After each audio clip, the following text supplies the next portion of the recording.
Oke, tanpa berlama-lama nih ya, kita akan beralih ke pemaparan pertama dulu, yaitu dari mahasiswa berprestasi. Dan narasumber kita ini merupakan mahasiswa-mahasiswa kebanggaan program studi kita, yaitu Ilmu Komunikasi UPN Veteran Jakarta. Kita sapa terlebih dahulu. Halo, selamat siang Kak Darlen dan Kak Arthur. Halo, selamat siang Elvina dan juga selamat siang teman-teman mahasiswa baru komunikasi. Hai Arthur. Halo, selamat siang waktu Indonesia Barat. Di sini masih pagi ya, maaf. Baik Kak, mungkin gimana nih Kak kabarnya? Baik, aku di sini baik. Kayaknya Arthur nih yang mau cerita banyak. Soalnya Gimana nih coba Kak Arthur? Arthur boleh dong background-nya itu diceritain lagi gimana sih? Ini lagi di balkon rumah aku sih, karena kan di sini masih pagi banget ya. Jam berapa nih sekarang? Jam 7:30. Di sini tuh jam berapa tadi? Jam 7:15 atau jam 7:20 itu matahari baru terbit, jadi agak berbeda dari Indonesia. Gitu. Oke, mungkin boleh dikasih tahu dulu nih Kak. Sebenarnya Kak Arthur tuh lagi di mana sih sekarang Kak? Jadi aku lagi di Barcelona ya, gengs. Seru banget nih ya. Iya. Oke Kak, mungkin boleh diceritakan sedikit aja Kak secara singkat. Kira-kira lagi kesibukannya apa aja sih Kak saat ini? Mungkin boleh dari Kak Darlen dulu. Oke. Kalau aku sendiri sekarang lagi aktif ya di organisasi namanya World International Affairs Association in Asia atau disingkatnya WIFA Asia. Dan juga pasti sibuk kuliah karena semester 5 sama kayaknya sama teman-teman dari Himaikom di sini dan persiapan juga untuk keberangkatan ISMA di tahun depan sih. Seperti itu. Oke, kalau dari Kak Arthur sendiri gimana kesibukannya? Yang pasti kuliah, karena aku baru mulai kuliah di sini minggu depan ya, minggu depan tanggal 27 itu aku baru mulai kuliah. Terus organisasi juga, a few of them, 3 ada di kampus. Kalau di kampus itu ada EOS, English of Silence, terus ada apa lagi? Aku lupa. Ada ISP UPNVJ, yaitu Alliance for Smashing the Patriarchy. And also aku join Grow Up UPNVJ. Itu kalau yang di kampus. Kalau misalkan di luar kampus itu ada beberapa, a few of them. Cuman yang sekarang lagi fokus semua itu di Internation Jakarta. Gitu. Cuma memang sekarang lagi agak hiatus ya karena emang aku lagi di Barcelona. Jadi kalau mau aktif di Internation Jakarta emang agak susah untuk ngatur waktunya. Gitu. Jadi lebih banyak aku alihkan ke teman-teman yang lain. Gitu sih. Oke, wah teman-teman luar biasa banget ya. Kita lihat nih kedua mahasiswa berprestasinya ilmu komunikasi ini benar-benar sibuk banget, banyak aktivitas untuk menunjang prestasinya mereka tentunya. Oke, Kak Arthur, untuk pemaparan pertama ini akan ada Kak Darlen duluan dan selanjutnya sampai dilanjutkan oleh Kak Arthur. Oleh karena itu aku izin terlebih dahulu untuk membacakan CV dari Kak Darlen. Baik teman-teman. Kak Darlen ini memiliki nama lengkap Darlen Gita Hamidah. Ya, beliau ini saat ini merupakan mahasiswa Ilmu Komunikasi angkatan 2019 dan juga penerima Indonesia International Student Mobility Awards atau IISMA di Yonsei University. Selanjutnya, saat ini beliau juga menjabat sebagai Director di WIFA Asia dan juga pernah menjabat sebagai Creative Event Team di Indonesian Young Scientist Association. Untuk pengalaman organisasinya, Kak Darlene ini juga merupakan staf desain grafis di BEM UPN Veteran Jakarta. Nah, masih banyak lagi nih teman-teman pengalaman dari Kak Darlene. Selanjutnya kita akan langsung aja mendengarkan pemaparan dari Kak Darlen. Tapi sebelum itu aku ingatkan kepada teman-teman untuk menyiapkan kembali catatannya agar teman-teman nggak lupa nih sama apa yang akan disampaikan oleh Kak Darlen. Oke, untuk Kak Darlen, aku persilahkan untuk melakukan pemaparan materinya. Oke, thank you Alvina. Nah, sebelumnya, sebentar. Aku siapin dulu share screen-nya ya.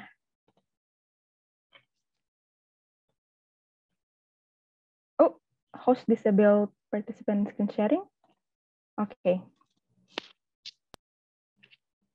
Oke, baik. Thank you, operator. Nah, selamat siang semuanya. Assalamualaikum warahmatullahi wabarakatuh. Semoga masih semangat ya, jangan ngantuk-ngantuk. Kalau misalnya ngantuk-ngantuk, boleh ngopi dulu, boleh sambil ngemil, nggak apa-apa kalau sama sesi aku di sini. Perkenalkan, nama aku Darlene, dan pada hari ini aku akan menggunakan kesempatan ini untuk sharing sedikit sebenarnya tentang gimana sih memaksimalkan waktu kuliah untuk menjadi seorang mahasiswa yang berprestasi gitu. Tapi di sini aku lebih mau fokus tentang membahas kita harus mulai dari mana sih gitu. Karena sebenarnya ini adalah pertanyaan yang seringkali diajukan oleh teman-teman aku maupun masyarakat luas gitu. Kita ingin sukses, kita pengen berprestasi, tetapi bingung kita harus mulai dari mana. Oke, next. Nah, aku sendiri seperti yang tadi udah dibacain, aku merupakan awardees ISMA pada tahun 2021 ke Yonsei University South Korea, ke Korea Selatan. Lalu aku juga merupakan Division Director dari World International Affairs Association in Asia, atau itu merupakan sebuah organisasi yang fokus terhadap mengembangkan berbagai program untuk youth gitu ya, untuk anak muda di seluruh Asia. Oke, selanjutnya.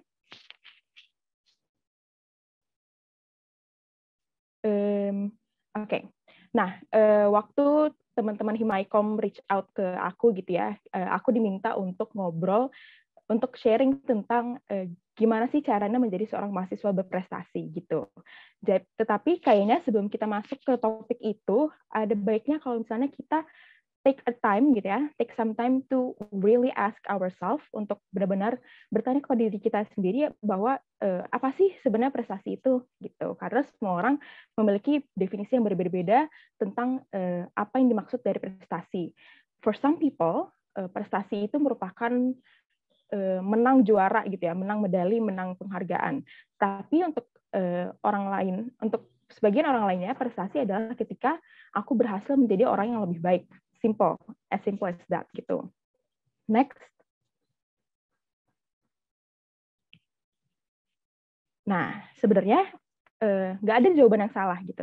Apapun jawaban yang kalian punya tentang apa sih yang dimaksud dari prestasi itu sebenarnya benar gitu. Karena kalau kita lihat achievement atau prestasi itu adalah sebuah hasil dari proses.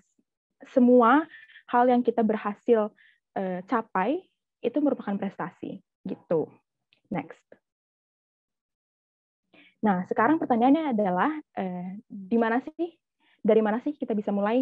Where do we start? Oke, selanjutnya.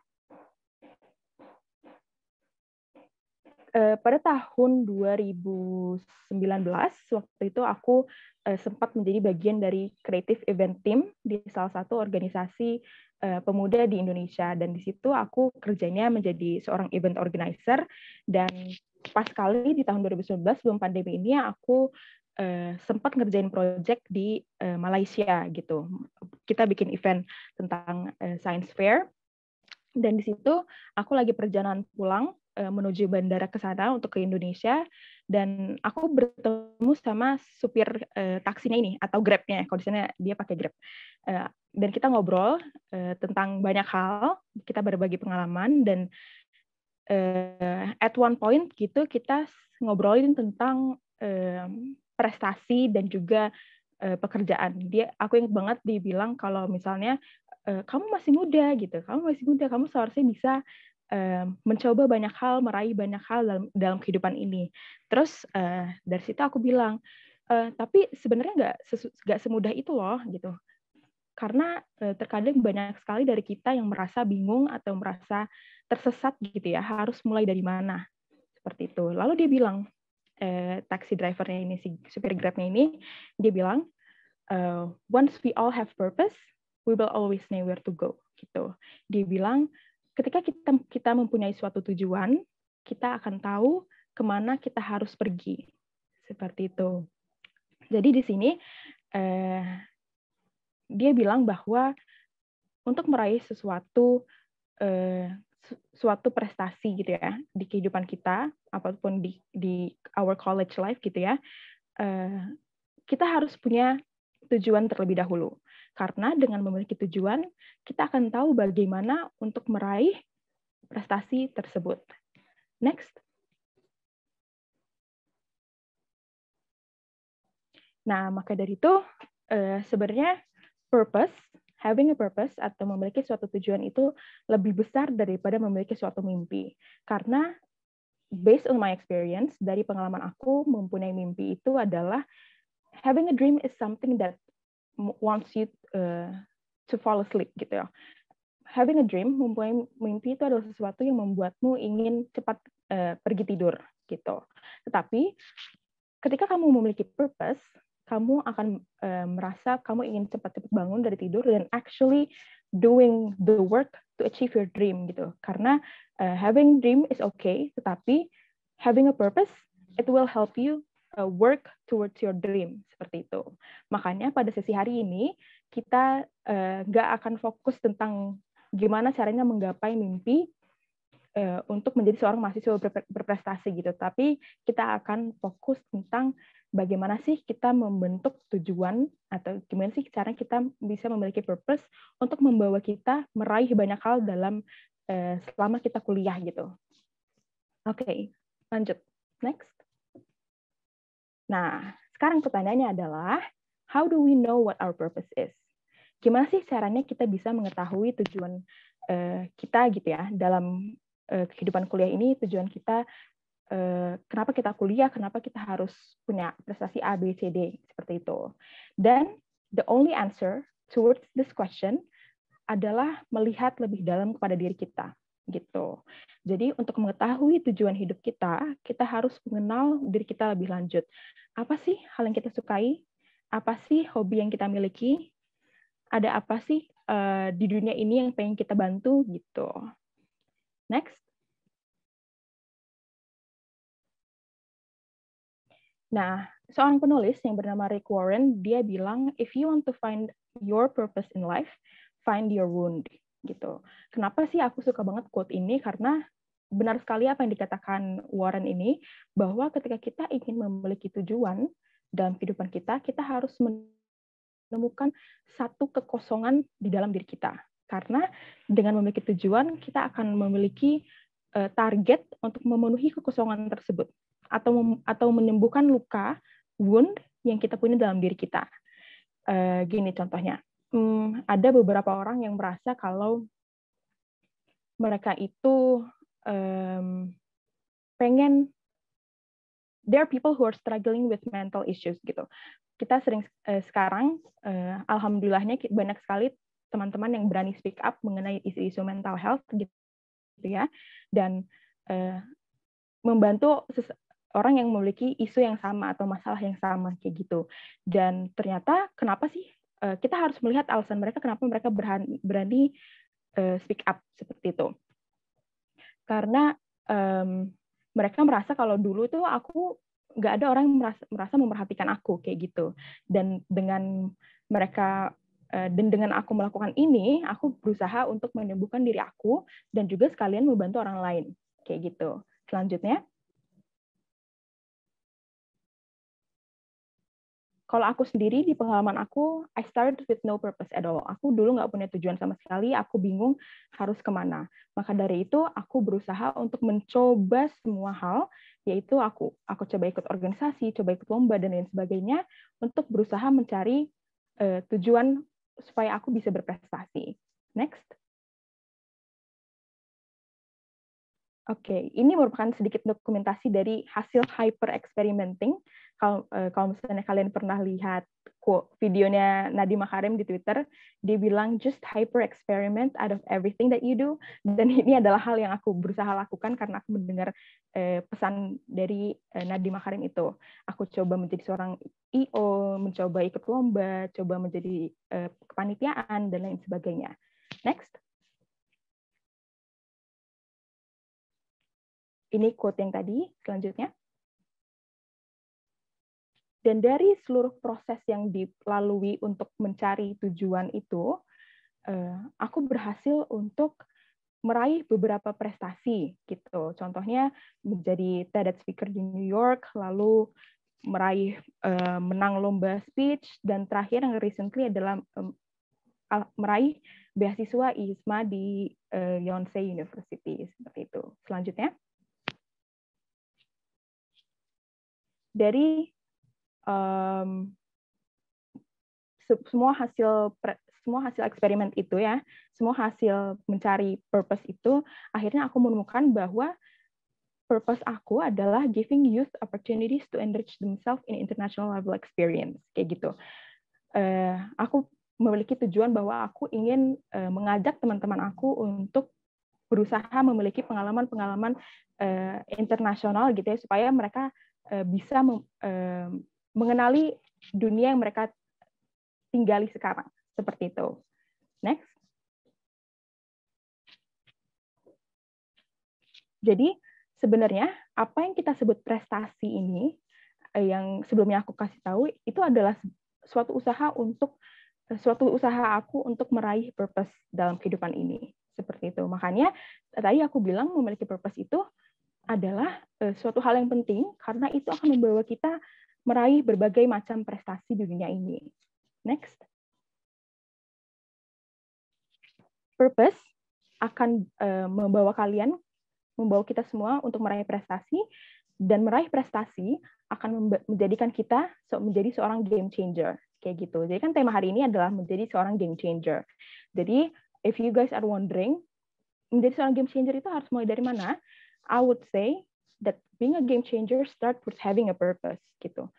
Memiliki tujuan untuk apa kita menjadi seorang game changer itu adalah sesuatu yang akan membawa kalian to many great things in this life, seperti itu. Next. Lupakan semua motivasi-motivasi klise atau quotes-quotes yang sering kita temukan di internet, karena satu-satunya orang yang tahu bagaimana caranya meraih sebuah prestasi adalah diri kita sendiri. Karena diri kita sendiri yang tahu purpose kita apa, diri kita sendiri yang tahu masalah apa yang pengen kita solve, sehingga hanya diri kita sendiri yang tahu prestasi apa yang bisa kita capai. Seperti itu. Selanjutnya. Nah, ini problem pertama. Most of the time we feel insecure gitu. Kita insecure banget ngelihat orang lain bisa berprestasi banyak. Tetapi terkadang kita lupa bahwa mereka itu memainkan permainan yang berbeda. Mereka mempunyai tujuan yang berbeda. Mereka mempunyai masalah yang berbeda yang mereka ingin selesaikan. Seperti itu. Jadi menurut aku masalah insecure ini kita harus tahu dulu, kita harus paham dulu bahwa jalan kehidupan orang lain itu berbeda dengan jalan kehidupannya kita. Seperti itu. Once we understand that, kita akan membuat diri kita merasa berani dan pede untuk bergerak, berusaha meraih tujuan atau purpose yang telah kita buat. Seperti itu. Selanjutnya. Lalu, banyak dari kita yang ingin meraih prestasi hanya dengan alasan bahwa kita pengen membuat CV kita bagus, atau supaya LinkedIn kita banyak postannya gitu, biar rame. Tapi sebenarnya meraih prestasi itu harus lebih dari making a piece of paper looks good gitu. Jadi sebenarnya nggak apa-apa kalau misalnya kalian memiliki motivasi bahwa aku ingin meraih prestasi supaya CV aku bagus gitu. Tetapi akan jauh lebih baik jika tujuan kalian untuk meraih prestasi itu adalah untuk menjadi seorang yang lebih baik dari kemarin. Dan ketika kita memiliki tujuan yang lebih besar daripada having our CV look good, gitu ya, your CV itu akan menceritakan bagaimana kalian berkembang menjadi seorang yang lebih baik setiap harinya dalam selembar kertas itu, gitu. Jadi jangan memiliki mindset bahwa saya ingin berprestasi karena saya pengen CV kita bagus gitu. Your CV, it will look good on itself. CV kalian akan jauh lebih banyak, misalnya akan jauh lebih bagus dengan sendirinya, seperti itu. Just work on having your purpose gitu. Berusahalah mencari purpose kalian, berusahalah bekerja untuk meraih purpose kalian, dan your CV or your LinkedIn itu akan menceritakan semua proses yang telah kalian lalui itu dengan sendirinya. Seperti itu. Selanjutnya, ketika kita melihat achievement lebih dari mengisi suatu CV, pada saat itu we can truly achieve something. Once we see achievement as something more than filling out our CV, only then we can truly achieve something. Kayak gitu. Kadang karena ada beberapa orang yang merasa kalau dia ambis nih, dia pengen ikut lomba A, B, C, D, dia menang A, B, C, D, tetapi waktu ditanya, kamu dapat apa dari semua ini gitu? What do you get from having those medals? Dia bingung mau jawab apa. Dia bingung hingga akhirnya dia mempertanyakan kenapa sih aku harus capek-capek meraih medali itu gitu. Karena ketika kita memiliki tujuan, misalnya gini, kalian ingin ikut lomba gitu, terus pengen menang sesuatu. Sebenarnya yang harus dikejar adalah bukan menangnya, tetapi pengalaman yang ingin kalian dari ikut lomba itu gitu. Jadi awards atau penghargaan kalian menang gold, silver medal, juara 1, 2, 3 itu adalah suatu bonus. Suatu bonus untuk kalian yang telah berani untuk berproses menjadi seseorang yang lebih baik lagi, kayak gitu. Dan ketika kita menyadari ini, kita akan merasakan, wah, ternyata aku udah berhasil meraih sesuatu loh, gitu. Daripada aku cuma meraih suatu gold medal, tapi nggak tahu arti gold medal itu apa, kita merasa bahwa ternyata aku udah menjadi seorang yang lebih baik lagi, kayak gitu. Next. Nah, ini sedikit pesan-pesan untuk teman-teman maba gitu ya di sini. College is about searching for purpose. Kuliah adalah tentang mencari tujuan kita apa. College is about exploring and making mistakes. Kuliah adalah tentang eksplorasi dan juga membuat kesalahan. College is about growth. College adalah tentang berkembang menjadi seorang yang lebih baik lagi. Dan ketika kita memahami 3 poin ini, semua hal lainnya seperti prestasi, kesuksesan, ini akan mengikuti. Kayak gitu. Jadi, next. Don't strive for achievements. Jangan kejar prestasi. Tapi kejarlah purpose. Gitu. Work on your purpose. Seperti itu. Selanjutnya. Nah, achievement is not about winning medals or receiving awards.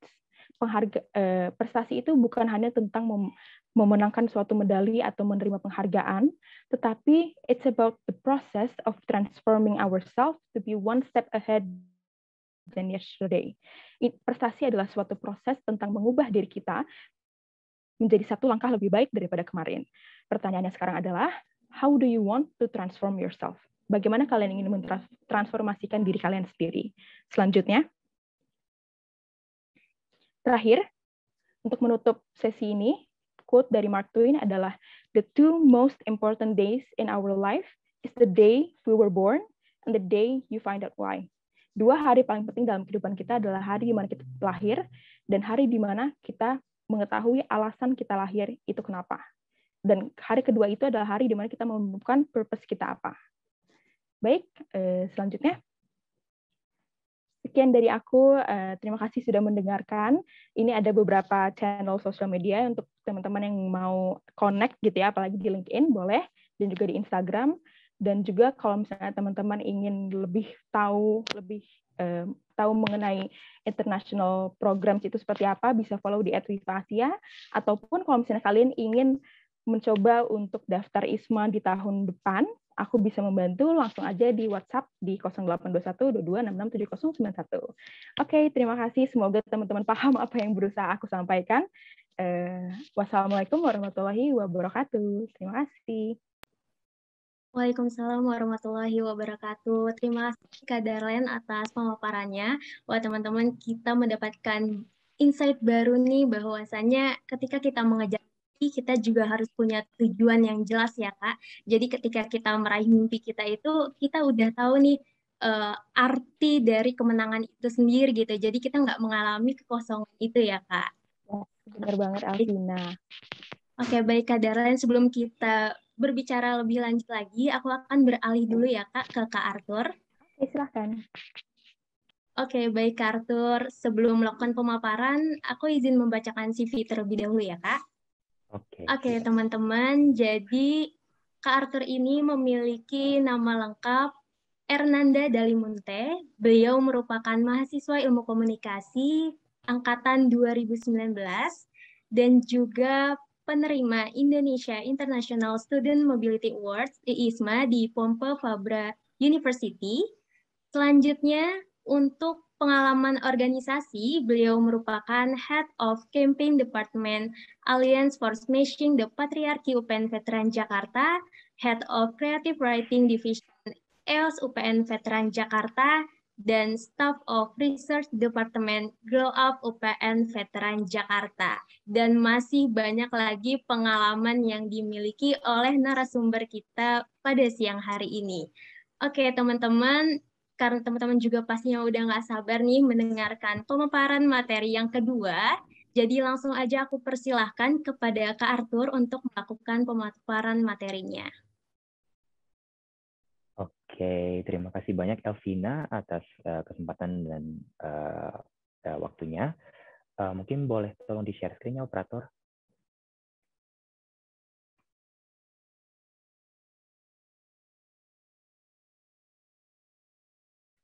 Oke, aku mulai aja ya. Oke, Assalamualaikum warahmatullahi wabarakatuh. Selamat siang waktu Indonesia Barat. Jadi nama aku Arthur. Aku masih seperti yang sudah dikatakan, aku mahasiswa ilmu komunikasi angkatan tahun 2019. Jadi hari ini aku mau sharing sedikit tentang pengalaman aku ya selama mengikuti program ISMA. Jadi kan tadi Darlene udah nyampein hal-hal yang berbau motivational gitu ya. Jadi tentang purpose and your achievements and everything.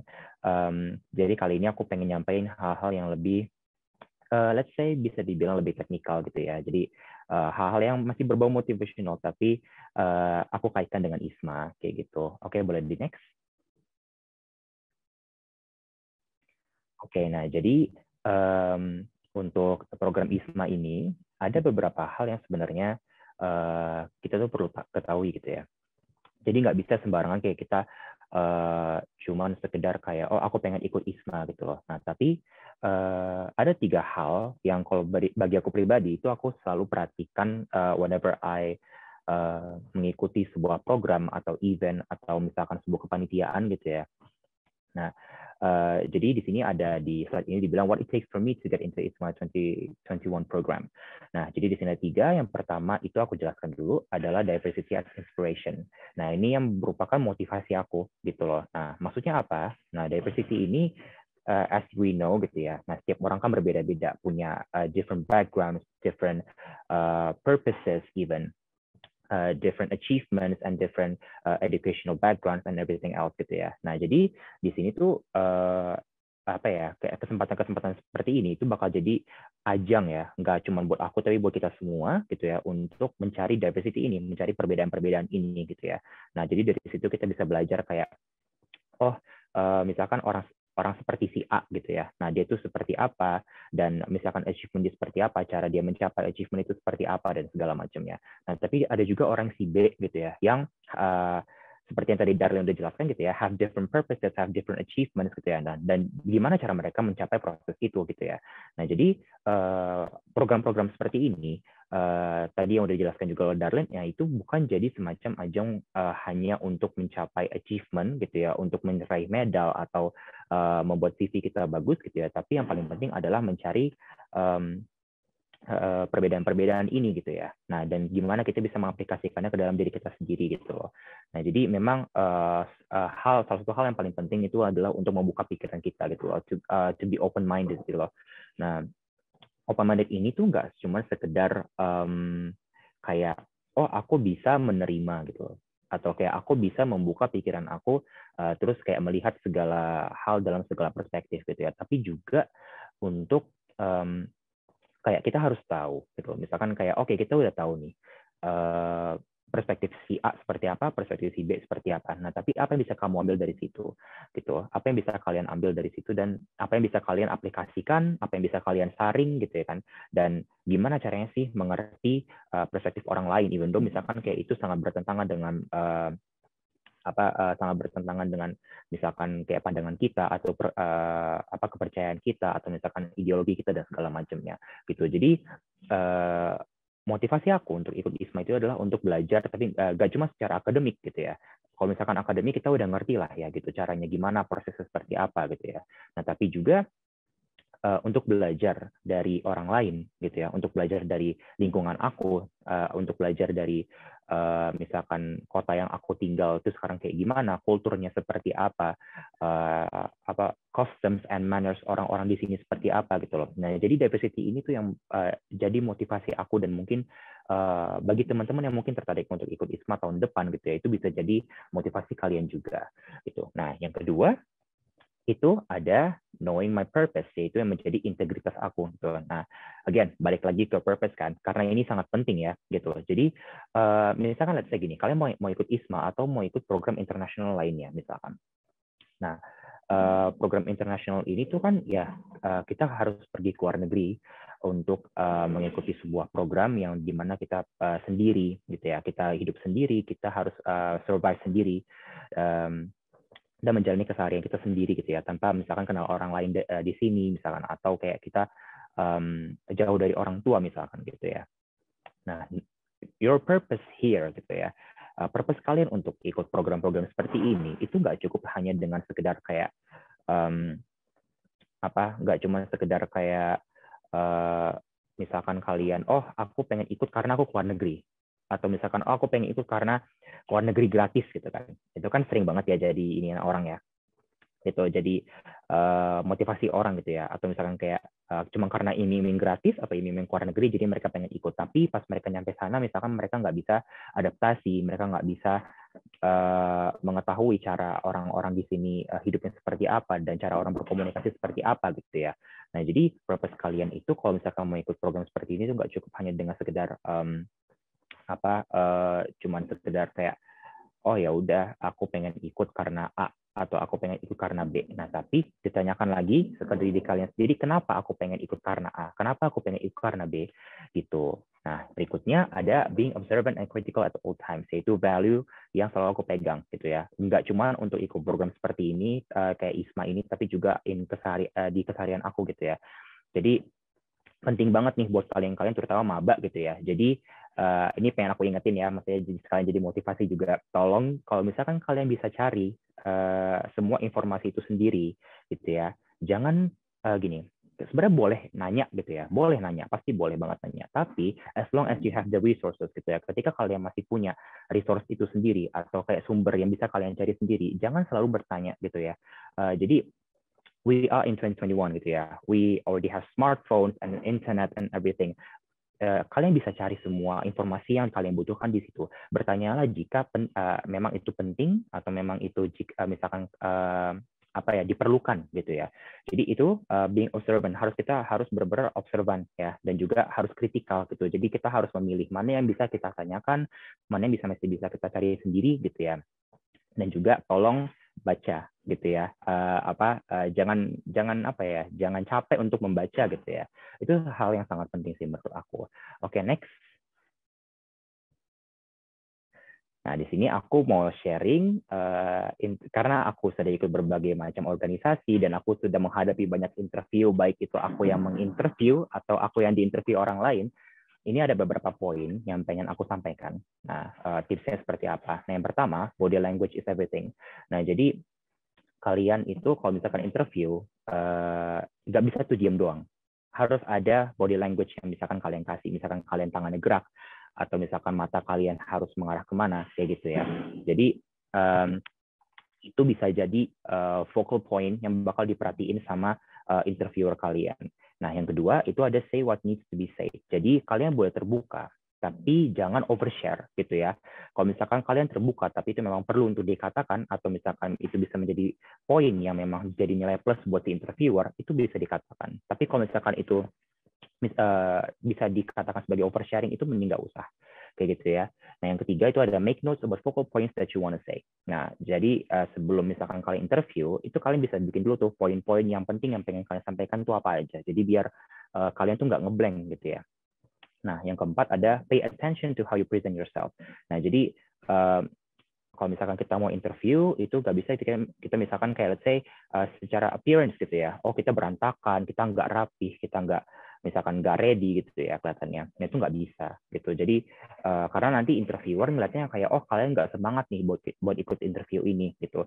Jadi tapi nggak cuma secara appearance, tapi juga secara misalkan komunikasi. Gimana kalian, ini kan kalian anak komunikasi ya, jadi kayak kalian harus research kayak gimana caranya kalian itu bisa menjadi komunikatif, tapi tanpa oversharing, atau tanpa kalian ngomongnya belibet, atau tanpa kalian boros kata, misalkan kayak gitu ya.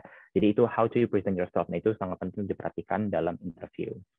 Nah, berikutnya ada elaborate your answers with precision and effectiveness. Nah, jadi boleh ngomong banyak, tapi make sure that everything that you say, semua hal yang kita katakan itu memang perlu disampaikan dan memang secara efektif gitu. Jadi kalian nggak melebar kemana-mana gitu ya. Jadi yang disampaikan itu semuanya penting dan semuanya berguna untuk si interviewer. Nah, yang terakhir, practice. Nah, kenapa ini penting? Karena sama aja sebenarnya kayak bahasa misalkan gitu ya, atau musik misalkan. Kalau kita bisa misalkan, kita jago nih, tapi kalau kita nggak asah terus, itu bakal hilang lama-lama. Kayak gitu. Oke, next. Nah, ini bisa menjadi motivasi kalian semua.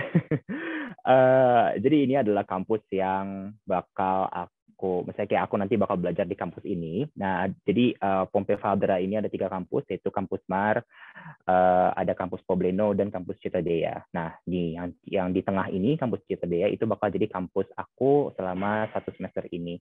Begitu. Oke, bisa di next.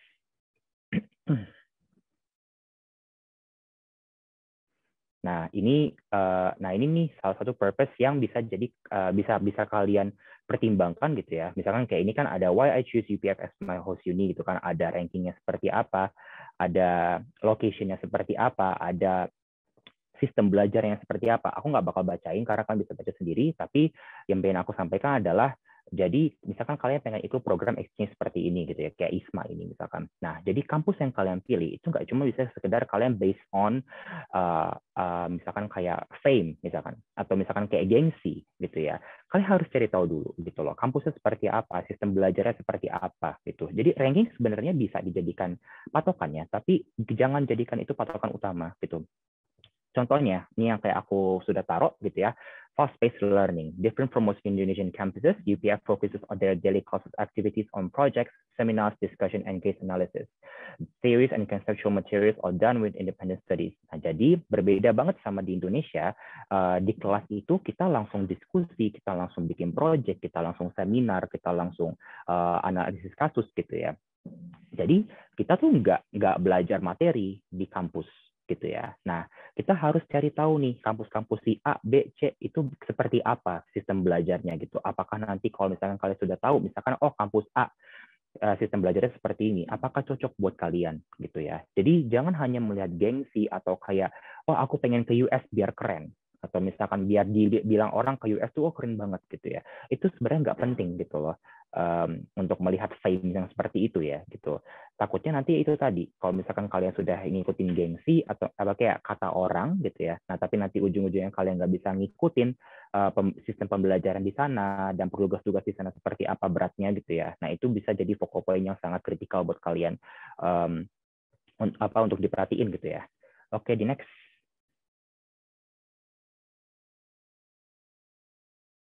Nah, ini courses that I've chosen gitu ya. Jadi ada Global Culture and Marketing of FC Barcelona. Jadi buku untuk kalian yang suka bola ya. Jadi for 1 semester aku bakal belajar tentang how is it FC Barcelona have their marketing gitu ya. Cara mereka market di team gitu ya. Nah, yang kedua ada Cinematic Creativity in Spain, Authorship, Industry, and Politics. Jadi fokusnya adalah let's say film gitu ya. Nah, UAS itu bikin film, itu seru. Yang ketiga ada The Collectivity Revolution, Building a Global Community. Fokusnya lebih di how we as a collective individuals gitu ya, kita sebagai sebuah organisasi atau sebuah society. Nah itu bisa fokus ke let's say tackling the issues in 21st century kayak gitu. Oke, di next. Nah, ini bisa kalian perhatiin semua. What do I need to prepare for studying abroad? Nah, itu ada beberapa poin. Ada technical, cultural, linguistical, and social. Nah, technical kayak preparing visa, akomodasi kalian seperti apa di sana, gitu kan, other departure needs misalkan. Nah, cultural, adapting myself to differing cultures. Nah, yang aku bilang tadi gitu kan, gimana caranya kalian itu adapt diri kalian sendiri ke kultur-kultur yang ada di luar negeri gitu. Karena kan sangat berbeda ya. Even tuh misalkan let's say kayak kalian cuma ke Malaysia, tapi kan tetap ada custom and manners yang pasti berbeda dari Indonesia misalkan gitu. Nah, yang ketiga ada linguistical. Kalau aku di sini pribadi I'm learning Spanish and Catalan gitu ya, because di sini main language-nya ada 2 gitu ya, tapi yang mostly Catalan gitu ya. Nah, itu kalian harus perhatiin juga gitu. Jadi jangan misalnya kayak kalau misalkan itu not as English speaking country gitu ya, try at least hal-hal basic gitu ya, atau bahasa-bahasa basic yang bisa kalian katakan kayak gitu. Jadi jangan don't rely on English too much gitu, karena kita harus consider juga nggak semua orang speak English di sini gitu ya, atau di negara-negara yang pengen kalian kunjungi. Kalau misalkan itu bukan English speaking country ya, kayak gitu. Nah, yang terakhir ada social. Yang aku bilang tadi, adapting myself to the local lifestyle, interactions, values, and customs kayak gitu. Jadi karena itu semua itu hal-hal yang pasti berbeda gitu ya di setiap tempat, nggak usah di setiap negara. Misalkan kayak let's say kita mau kultur Jawa gitu, atau misalkan kultur Batak misalkan kayak gitu, atau kultur Kalimantan. Nah, pasti kan cara-cara sosialismenya berbeda gitu ya. Nah, jadi kita harus cari tahu gimana sih mereka itu di negara-negara yang pengen aku kunjungin, cara berkomunikasinya seperti apa, value mereka seperti apa yang mereka pegang teguh dan segala macamnya. Oke, bisa di next. Oke, itu aja dari aku. Mungkin agak teknikal ya, jadi mungkin ya aku nggak tahu sih menarik atau enggak. Semoga saja menarik dan bisa diambil manfaatnya. Bagi kalian yang pengen nanya-nanya lebih banyak tentang ISMA, baik itu hal-hal teknikalnya atau misalkan inspirasinya seperti apa, dan mungkin mau konsul gitu ya, Kak aku mau ke kampus yang ini nih gimana ya, atau Kak aku tertariknya sama hal seperti ini, aku lebih baik ke kampus yang mana ya, dan segala macamnya, itu boleh banget reach aku baik itu via email, Instagram atau WhatsApp gitu ya. Tapi ini WhatsApp-nya masih yang nomor Indonesia. Nanti kalau misalkan let's say kalian mau nomor WhatsApp gitu, mungkin aku bisa kasih anak-anak Hima Ikom buat nomor aku yang baru yang di Spain. Gitu aja dari aku. Terima kasih banyak untuk kesempatan let's say webinar atau kayak sharing session kali ini. Aku kembalikan lagi kepada Elvina sebagai moderator. Terima kasih. Baik, terima kasih Kak Arthur. Wah, menarik banget Kak dari semua yang disampaikan sama Kak Arthur ini. Apalagi pas bagian nunjukin universitasnya nih. Pasti teman-teman memimpikan untuk bisa menyusul Kak Arthur dan juga Kak Darlen. Teman-teman, kita udah mendengar ya berbagai tips interview. Kita juga tadi dikasih tahu apa aja sih yang harus dipersiapkan ketika mau belajar di luar negeri. Nah, sebelum aku mempersilahkan nih teman-teman maba untuk bertanya langsung ke Kak Darlen dan Kak Arthur. Nah, aku tuh sebenarnya mau tanya dulu sih, Kak. Jadi aku ambil duluan deh gitu pertanyaan yang mau aku sampaikan ya. Oke, Kak. Kak Darlen sama Kak Arthur ini kan salah satu nominasi dari IISMA ya, Kak, di mana program ini tuh pasti sangat didambakan oleh banyak mahasiswa gitu, Kak. Nah, tapi untuk sampai di proses ini, untuk sampai di pencapaian ini tentunya Kak Darlan dan Kak Arthur pasti melewati berbagai hal. Ya kita tahu ya Kak, untuk mencapai sebuah kesuksesan pasti ada perjuangan dan pengorbanan nih yang harus kita lakukan. Nah, mungkin boleh Kak diceritakan sedikit bagaimana sih proses perjuangan dan pengorbanan yang dilakukan Kak Arthur dan Kak Darlen biar lebih memotivasi teman-teman dari Maba Ilmu Komunikasi UPN Veteran Jakarta. Oke, aku mungkin mau ke Kak Darlen terlebih dahulu. Oke, thank you, Elvina. Kalau tentang pengorbanan, berarti proses kita sampai bisa diterima di ISMA ya. Kemarin itu salah satu hal yang aku ingat dari prosesnya itu adalah itu nggak ada sosialisasi yang secara menyeluruh tentang program ISMA. Jadi Arthur ngangguk-ngangguk. Arthur dan banyak banget mahasiswa UPN yang waktu itu daftar, kita tuh benar-benar cuma dikasih waktu 2 minggu untuk menyelesaikan semua persyaratan, dan kadang ada syarat yang emang kita diminta untuk TOEFL gitu ya, TOEFL IELTS, dan itu emang perlu waktu persiapan kan, waktu persiapan dan juga waktu tesnya hingga waktu menunggu hasil dari tesnya kayak gitu. Nah, jadi waktu itu salah satu challenge yang paling diingat adalah kita waktu itu kan udah mulai liburan ya. jadi teman-teman liburan, kita, teman-teman ISMA ini, Arthur, aku, dan juga beberapa workers lainnya, kita sibuk kita latihan English test, dan juga kita sibuk mengejar ke rektorat untuk meminta surat rekomendasi. Dan sebenarnya itu yang prosesnya mungkin terlihat kayak ini minor detail, tapi bisa melelahkan juga gitu loh. Melelahkan untuk menunggu hasil yang nggak pasti kayak gitu. Itu sih kalau dari aku. Mungkin Arthur mau nambahin? Oke, ya aku pengen lengkapin aja mereka kata Darlene tadi udah bilang proses-proses yang terlihat minor ya gitu, terlihat sangat minuscule, sangat nggak penting, tapi ternyata bisa mempengaruhi proses gitu loh. Contohnya kayak waktu kita ngejar dosen untuk nomination letter. Itu kan bener-bener karena kalau misalkan dari aku pribadi, aku bener-bener baru dapat nomination letter itu kayak beberapa jam sebelum pendaftaran ditutup gitu. Jadi itu bener-bener kayak 3 hari terakhir pendaftaran itu kita ngejar terus dosen gitu ya, untuk nomination letter udah sampai mana dan segala macam gitu kan. Tapi akhirnya pada kayak beberapa jam sebelum pendaftaran itu kita dapat kayak solusi gitu ya. Karena sebelum dosen yang kita raih sebelumnya itu nggak balas-balas gitu ya, nggak ada update gitu ya. Jadi dan juga misalkan kayak yang tadi Darren udah bilang tuh kayak English testnya gitu ya, aku juga pun baru dapat kayak a day atau 2 days before the last day of pendaftaran gitu ya.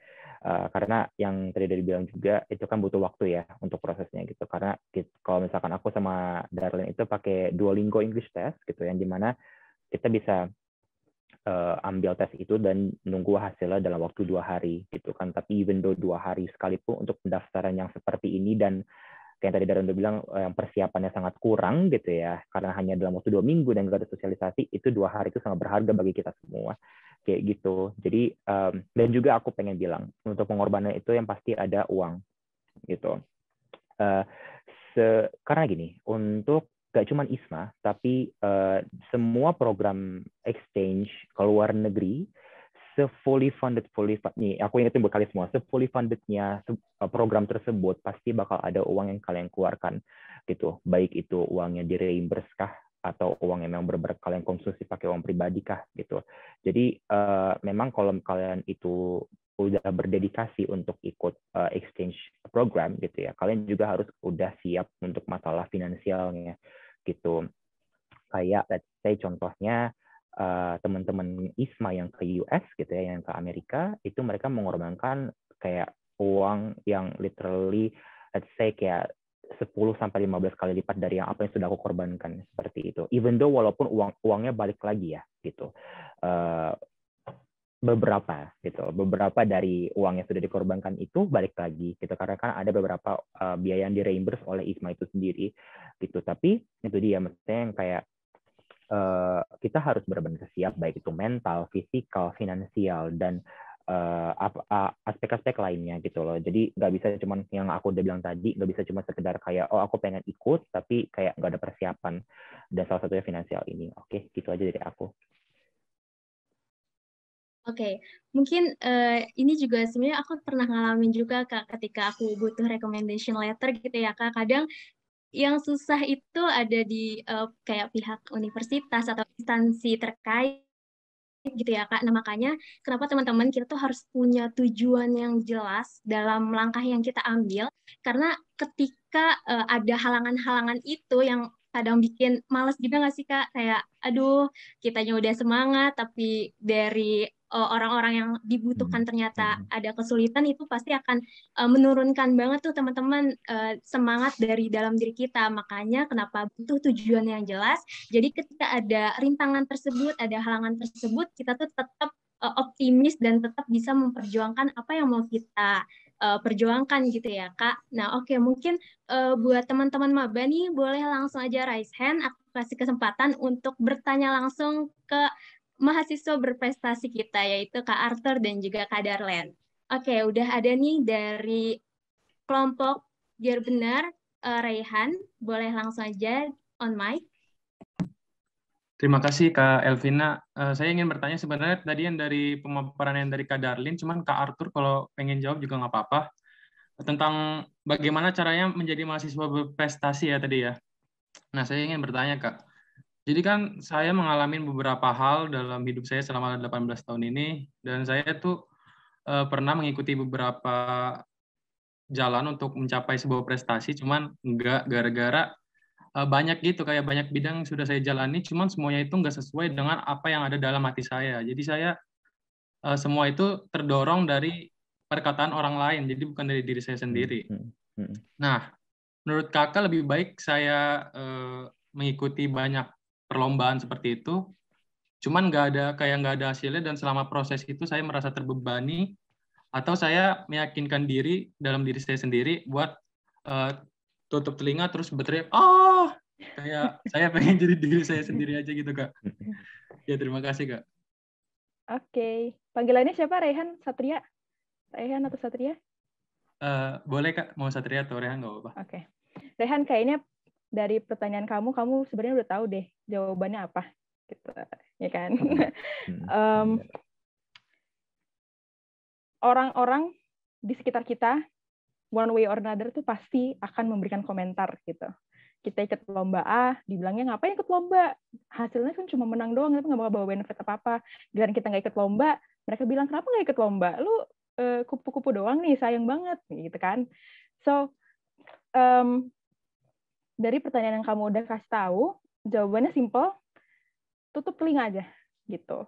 Kalau kamu udah tahu nih, bagusnya adalah kamu udah tahu kalau misalnya mengikuti berbagai kegiatan yang udah kamu ikuti itu nggak merasa ada benefitnya gitu kan. Hati kamu nggak enak dan itu terbebani. Sebenarnya itu adalah diri kamu memberikan sinyal kepada diri kamu sendiri bahwa what you're doing is not leading to anywhere gitu kan. Itu nggak membawa arah kemanapun kayak gitu. Jadi kalau misalnya aku jadi Rehan sekarang, aku akan mengambil suatu momen gitu ya. I will take a moment, memberikan waktu kepada diri sendiri untuk sebenarnya refleksi gitu. Kayak aku tuh maunya nanti kalau udah besar tuh jadi apa sih? Aku tuh pengennya mau kemana sih nanti? Out of this, misalnya kamu ikut kuliah, aku tuh pengennya belajar aja, atau aku pengen ikut organisasi, pengen punya teman banyak, apa kayak gimana sih? Kayak gitu. Selalu bertanya kepada diri kita sendiri dan berusaha cari jawaban yang emang merasa buat diri kamu tuh semangat gitu loh. Ketika misalnya kita nanya ke diri kita sendiri, kenapa sih aku mau kuliah? Terus dalam hati jawabannya adalah aku pengen belajar gitu. Aku pengen fokus ke bidang komunikasi, pengen tahu sebenarnya kita belajar apa sih. Dan ketika jawaban itu memberikan kita semangat bahwa kayak ada sinyal gitu ya, sinyal this excitement that is rising in yourself, itu adalah saat dimana kamu tahu bahwa itu adalah tujuan kamu, kayak gitu. Jadi rangkumannya adalah take a moment to really close our ears, gitu ya, untuk tutup telinga dari semua hal, semua distraction, semua perkataan orang-orang, dan berusaha cari sebenarnya purpose kita tuh apa, gitu. Purpose aku di sini tuh apa, kayak gitu. Paham ya, Rey? Paham, Kak Darlin. Terima kasih. Oke, thank you. Oke, mungkin Kak Arthur mau menambahkan, Kak? Boleh. Oke, halo Rehan ya panggilannya. Mungkin dari aku nambahin apa yang Darlin tadi udah bilang, itu lebih ke purpose ini, dan ini buat yang lain juga ya. Purpose is not something that you achieve overnight gitu loh, atau it's not something that you know like in the snap of hand gitu ya. Itu nggak bisa gitu, karena itu butuh waktu ya. Makanya tadi Darlin udah bilang you have to take a moment for yourself and just like really close our ears gitu ya. Karena whatever you're gonna do, people are gonna say something gitu loh. Jadi for example, ngambil pengalaman pribadi gitu ya, aku ngelakuin A, B, C, D gitu. Ada aja orang yang komen, ada aja orang yang kayak envious atau jealous gitu ya. Akhirnya mereka trying to bring me down gitu ya. Tapi because I love what I'm doing and I know my purpose in doing that thing, akhirnya aku bodo amat gitu. Kayak ya siapa Anda gitu ya, basically. Kayak siapa Anda untuk ngejudge apa yang saya lakukan, even though saya apa ya, kayak seneng gitu ya dengan apa yang sudah saya lakukan, dan juga kayak ya just do your own thing gitu ya. Kalau misalkan orang bilang si A, atau misalkan kayak orang nyuruh kamu bilang apa, kayak ngelakuin A, B, C, even though kamu nggak mau gitu ya. Kayak yang tadi Darunda bilang gitu kan, kayak just close your ears and just take a moment to know your purpose and do your own thing. Kalau dari aku sih kayak gitu ya. Thank you. Terima kasih Kak Arthur. Iya, sama-sama. Semangat, Rey. Semangat. Terima kasih pertanyaannya, Raihan. Oke, selanjutnya ada pertanyaan lagi nih, Kak, dari kelompok Jalaluddin, Karisma. Dipersilahkan untuk on microphone. Halo, Kak. Halo. Halo. Halo Kak Arthur, halo Kak Darlin, halo Kak Elvina, halo kakak-kakak yang lain, halo teman-teman semua. Kenalin, nama aku Karisma Giovanka, aku biasa dipanggil Giovanka. Aku mau nanya nih Kak, sebenarnya gue excited banget sih sebenarnya kalau ngomongin pas study abroad, karena gue pengen banget gitu. Cuman masalahnya adalah gue buta banget nih tentang hal-hal kayak gini, harus mulai dari mana gitu. Gue mau nanya nih Kak, mungkin kayak teman-teman semua juga pengen banget study di luar negeri gitu. Tapi gimana nih caranya, pertama kali kayak kita maba nih, kita maba, apa sih yang harus kita punya, atau seenggaknya lo punya apa nih biar bisa lo apply buat study di luar gitu sih Kak. Sekian. Oke, baik. Terima kasih pertanyaannya, Karisma. Mungkin boleh ke Kak Arthur dulu. Oke. Oke, halo Giovanka ya, saya panggilannya. Oke, kalau dari aku ya, balik lagi ke yang tadi sudah aku jelaskan, tapi yang paling utama adalah punya rasa integritas, gitu ya. And again, purpose, gitu ya. Karena achievement is just something that you achieve over having the progress that you've been through, gitu ya. Kayak ya udah, achievement itu hanya sebuah hasil dari proses yang udah kita jalanin, gitu ya. Dan ketika kita sudah melalui proses-proses ini dan kita sudah punya achievement gitu ya, itu ya kalau menurut aku pribadi ya, yang paling penting adalah prosesnya gitu loh. Apa sih yang kita dapat dari proses itu gitu loh. Kalau misalkan kalian maba nih, terus kalian merasa, aku nggak punya achievement apa-apa, aku nggak punya pengalaman apa-apa, it's not something that should menahan kalian untuk ngikutin study abroad atau apapun itu program yang pengen kalian ikutin ya, gitu. Karena kalau kita lihat ada beberapa dari awardees UPN juga, gitu ya, awardees ISMA UPN, gitu ya, yang mereka sebenarnya nggak punya achievement apa-apa, tapi dapat kok, bisa kan, gitu. Karena yang paling penting adalah to know yourself, gitu. Jadi kalau misalnya kamu nanya, apa sih yang harus siapin diri kamu, gitu. Nggak usah kayak sebenarnya bukan yang nggak usah ya, bisa gitu loh kalian ngikutin ini itu organisasi lomba dan segala macamnya, itu bisa kok gitu loh. Tapi ketika kalian mengikuti semua hal itu dan tadi apa yang udah Darlene katakan, pas ditanya nggak tahu apa-apa atau nggak bisa jelasin apapun itu pengalaman kalian atau apapun itu yang kalian dapat dari pengalaman tersebut, itu bakal jadi nilai yang sangat minus buat program-program seperti ini gitu. Karena yang paling ingin mereka lihat adalah pembuktian gitu ya, pembuktian dari achievement kalian semua, pembuktian dari proses-proses yang sudah kalian alami gitu. Terutama tadi yang aku bilang kan di interview gitu loh. How to present yourself gitu loh. Jadi ketika kalian misalkan kayak kalian mau interview gitu loh, terus kalian di CV udah bikin ini itu gitu ya, bikin A B C D, ini achievement aku, pengalaman aku, tapi ketika kalian nggak bisa jelasin itu semua atau nggak bisa pertanggungjawabin itu semua, itu bakal jadi hal yang sangat minus buat para interviewer kayak gitu. Jadi yang paling penting balik lagi itu adalah to know yourself gitu loh. Kalau misalkan kalian udah tahu purpose kalian apa, misalkan kayak pendirian kalian seperti apa gitu ya, dan apa sih forte kalian, apa sih weakness kalian gitu ya, itu pasti kalian bisa kok untuk ngikutin study abroad gitu ya. Tapi yang pastinya tetap dengan adanya kompetisi yang nggak bisa kita ukur ya gitu. Karena misalkan kalau kita lihat ISMA juga, itu kita kompetisinya 3.500 orang gitu ya. Dan emang dikerucuti jadi hanya ya let's say 1/3 ya, atau kurang dari 1/3 dari 3.500 orang itu gitu. Jadi memang ada banyak faktor yang kita nggak bisa ukur gitu ya, tapi again balik lagi ke diri kalian sendiri. Jadi hanyalah lihat apa yang bisa kalian ukur dan bisa kalian kontrol gitu loh. Kalau misalkan memang nggak bisa ya udah biarin aja gitu. Oke, mungkin itu aja dulu dari aku. Mungkin Darlene mau nambahin? Oke. Hai Jo. Jadi kalau untuk tadi aku mungkin akan ngasih sedikit insights where to start, tapi lebih ke technical-nya ya. Jadi untuk teman-teman di sini yang mau tertarik untuk ikut ISMA di semester depan, karena menurutku ini adalah kesempatan yang benar-benar gak datang 2 kali. Terus dari kesempatan exchange di instansi lainnya, ISMA itu yang paling mudah diikuti gitu ya, paling simple syaratnya. Pertama, kalian bisa melihat ini di website yang udah kirim di kolom chat. Itu di situ kalau kalian scroll bakal banyak banget pilihan-pilihan universitas yang bisa kalian daftarin melalui ISMA itu. Dan di situ bisa juga dilihat syarat-syaratnya itu apa, karena per universitas itu beda persyaratannya kayak gitu. Kedua adalah how do you find the right university gitu. Pertama minat gitu.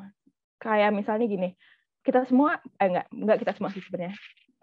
The majority of us itu pasti pengen setidaknya ke US gitu ya. Pengen kuliah di US, tapi ternyata di US itu kampus-kampus yang di US dia tuh menawarkan courses yang di bidang science, which is sangat berbeda sama kita yang di komunikasi di sosial kan. Dan jadi menurutku untuk mengetahui minat kita apa, kita akan menempatkan diri kita di universitas yang emang pas gitu loh, gitu. Karena beban belajar di luar negeri sama di Indonesia itu beda banget. Kayak misalnya dari yang aku searching di Yonsei sendiri itu adalah, kalau di sini kan di Indonesia kalau kita mau kelas ya langsung kelas aja kan, masuk, klik link, masuk, join kelasnya dengan dosen, terus kita diskusi. Tapi kalau misalnya di Korea itu, mungkin teman-teman juga di sini udah tahu yang sering nonton Korean drama, especially, you know how ambitious Korean people are gitu. Jadi sebelum kelas itu harus belajar dulu, pas kelas belajar lagi, setelah kelas tuh belajar lagi gitu. Jadi menurutku untuk mencari universitas yang pas untuk ISMA ini adalah cari minat kita apa, kita mau belajar apa, dan juga kita kuatnya tuh sampai mana sih kayak gitu loh.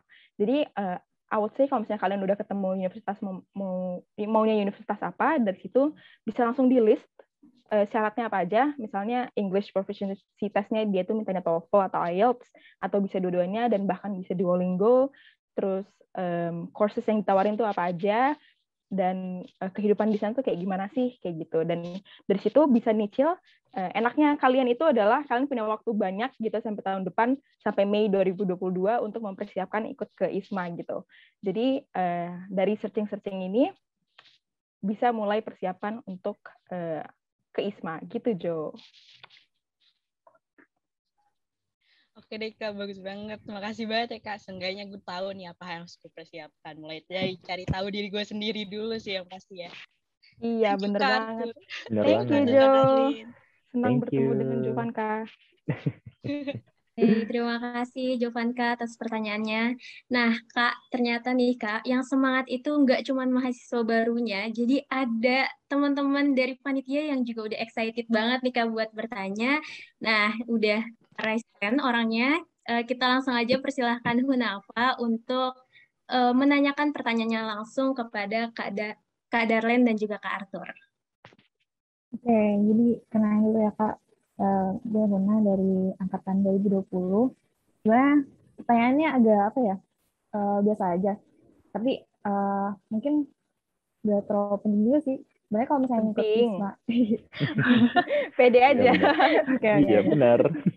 Jadi kalau misalnya masuk exchange itu ganggu kayak kelulusan itu nggak sih Kak? Jadi kayak apa ya? Mungkin lebih lama jadi keluarnya atau gimana jadi apa gitu. Oh iya, paham. Oke. Itu aja sih Kak. Oke. Sip. Boleh langsung jawab, Elvina? Boleh Kak, silakan Kak. Oke, jadi kalau ISMA, khususnya ISMA ya, kalau di ISMA sendiri, karena ini program pemerintah, jadi programnya ini lebih ke transfer kredit. Jadi kehitung ketika kamu ikut ISMA, kamu akan dapat otomatis berapa SKS tuh? Waktu itu kamu dapatnya berapa? Kita 21 sih, cuman kalau dari programnya 20. Oh, ya Allah, Iya. UPN baik ternyata. Oke. Baik sekali. Nah, jadi tenang aja, SKS itu langsung transfer 21, jadi kalian nggak usah nambah semester gitu ya untuk nombok di waktu kalian study abroad gitu. Dan kayaknya yang bakal ngebantu adalah kalau misalnya kalian tuh memilih course yang nggak terlalu benar-benar beda banget sama komunikasi gitu. Karena kan harus ada transfer kredit gitu ya untuk yang di ACC sama Kaprodi.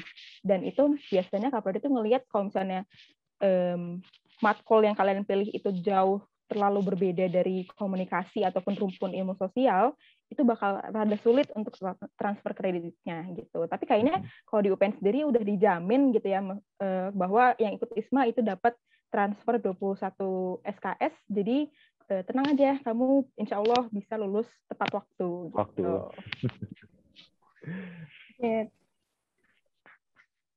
Ada yang kurang nggak sih, Tur? Kenapa? Ada yang kurang nggak? Bener kan ya, 21? Sebenarnya itu fisip doang sih. 21 tuh. Sumpah, fisip itu baik banget. Oke. Aku mau nambahin dikit deh. Untuk masalah lulus tepat waktu atau enggak ya. Gini, kalian mau milih mana? Ini aku kasih pertanyaan ke kalian. Kalian mau milih mana? Lulus tepat waktu atau lulus cepet banget tapi nggak punya pengalaman sama sekali? Atau kalian lulus bahkan telat sampai 4,5 sampai 5 tahun tapi pengalaman kalian banyak. Dan apa yang bisa kalian dapat itu banyak. Gitu. Karena ada teman-teman, misalkan ini, teman-teman aku yang ke UTF ini, ada dari mereka yang beberapa harus lulus telat. Gitu. Karena either mereka nggak bisa transfer kredit lah, atau mereka misalkan transfer kreditnya cuma berapa SKS lah, akhirnya masih kurang gitu ya. Jadi jadikan kuliah ini ajang buat kalian itu nyari pengalaman gitu, nggak cuma nyari diri kalian sendiri tapi juga nyari pengalaman. Dan pengalaman itu nggak harus misalkan kayak hal-hal yang akademis atau misalkan hal-hal yang berbau misalkan achievement dan segala macam, enggak gitu. Tapi yang penting pengalaman apapun itu bisa kalian dapat, itu bisa kalian cari gitu loh di kuliah. Karena again, kuliah nggak datang 2 kali gitu kesempatannya kan gitu. Dan coba cuma once in a lifetime gitu. Karena kalau misalkan let's say kita ngomongin S2, yes itu bisa jadi ajang yang lebih baik, tapi kan itu lebih fokus ke akademis ya gitu kalau S2. Tapi kalau S1 ini benar-benar yang kayak ajang buat kita tuh benar-benar ekspor gitu ya, ekspor diri sendiri, ekspor pengalaman, ekspor everything lah basically gitu. Jadi kalau misalkan lulus tepat waktu atau enggak ya gitu, aku pun gini, semenjak ikut ISMA nih dan udah di sini, aku jadi yang kayak pengen lulus ntar aja, pengen ikut exchange lagi gitu. Jadi kayak ya aku mending lulus telat tapi aku udah kemana-mana, pengalamanku udah banyak gitu ya, aku udah ngalamin ini itu, aku udah ketemu banyak orang, bisa belajar banyak hal gitu ya, dibandingkan aku misalkan cuma kayak aku kuliah doang gitu ya. Pengalamanku masih pengalamanku ada gitu, tapi tidak seluas dengan pengalaman aku yang misalkan seperti sekarang kayak gitu ya. Gitu. Kalau itu aku pribadi ya gitu, tapi kalau misalkan kalian itu pengen lulus tepat waktu dan segala macam karena mungkin nggak cuman alasan pribadi tapi juga alasan teknis gitu ya, itu nggak ada salahnya juga gitu. Jadi regardless kalian mau lulus tepat waktu atau tidak, itu kembali lagi ke diri kalian sendiri gitu ya. Dan pilihan itu tetap final decision itu ada di tangan kalian gitu ya. Tapi untuk ISMA sendiri kayak yang dari Darlene udah jelasin gitu ya, kalian nggak usah khawatir gitu, karena dari UPN sendiri mereka menerima transfer kredit dan paling banter 20 atau 18 SKS lah gitu, which is masih sempat untuk kalian lulus tepat waktu. Itu aja dari aku, terima kasih. Terima kasih banyak buat jawabannya. Sama-sama. Sukses terus waktunya. Terima kasih. Thank you. Oke, baik. Terima kasih Huna atas pertanyaannya. Teman-teman, sayang banget karena keterbatasan waktu, jadi kita harus menyudahi terlebih dahulu sesi Q&A dengan Kak Arthur dan juga Kak Darlen. Tapi kalau teman-teman nih yang masih punya list pertanyaan yang ingin ditanyakan ke Kak Arthur dan Kak Darlen, tadi bisa ya menghubungi sosial medianya dari Kak Darlen dan juga Kak Arthur. Nah, aku sedikit mereview dari apa yang sudah disampaikan oleh Kak Darlen dan Kak Arthur. Nah, dari kedua pemaparannya ini kita bisa lihat ya teman-teman bahwasannya Kak Darlen dan Kak Arthur ini selalu memiliki tujuan dalam langkah yang diambil dalam hidupnya. Kenapa? Seperti yang tadi sudah dijelaskan, ketika kita menjalankan sesuatu, kita akan menemukan nih yang namanya rintangan, halangan, dan sebagainya. Nah, dengan adanya tujuan ini, dengan tekad yang kuat, dengan semangat yang kuat, tentunya kalian akan jadi bertahan dengan mimpi-mimpi kalian ini gitu. Nah, untuk yang aku tangkap juga dari apa yang disampaikan oleh Kak Darlen bahwasanya kita ini sebagai mahasiswa sekarang ini waktunya untuk eksplorasi. Jangan takut untuk gagal, habisin dulu deh jatah gagalnya sebelum kalian menyesal nanti karena baru mulai mencoba gitu. Jadi mumpung masih di masa-masa awal ya Kak, jadi ayo eksplorasi sebanyak-banyaknya, walaupun gagal nggak apa-apa karena waktu kalian masih sangat panjang. Dan yang bisa aku ambil juga nih dari Kak Arthur, kita itu sebagai mahasiswa jangan gengsi untuk belajar dari orang lain karena sejatinya sebenarnya kesuksesan kita itu juga sebenarnya nggak lepas dari bantuan tangan dari orang-orang di sekitar kita dan bahkan kita bisa belajar banyak meskipun banyak perbedaan di antara kita gitu. Jadi harus punya mindset yang terbuka terhadap perbedaan yang kita miliki seperti itu ya Kak. Sekali lagi aku ucapkan terima kasih banyak untuk Kak Darlen dan juga Kak Arthur yang sudah meluangkan waktu di tengah kesibukannya. Semoga Kak Arthur dan Kak Darlen selalu sukses dan selalu bisa menginspirasi untuk banyak orang. Terima kasih ya Kak. Terima kasih kembali. Terima kasih juga kembali. Komnex, Himaikom, semangat terus ya. Baik, terima kasih Kak. Semoga kita bisa ketemu lagi ya Kak. Yeah. Amin. Stay safe, healthy everyone. Iya, benar. Stay safe.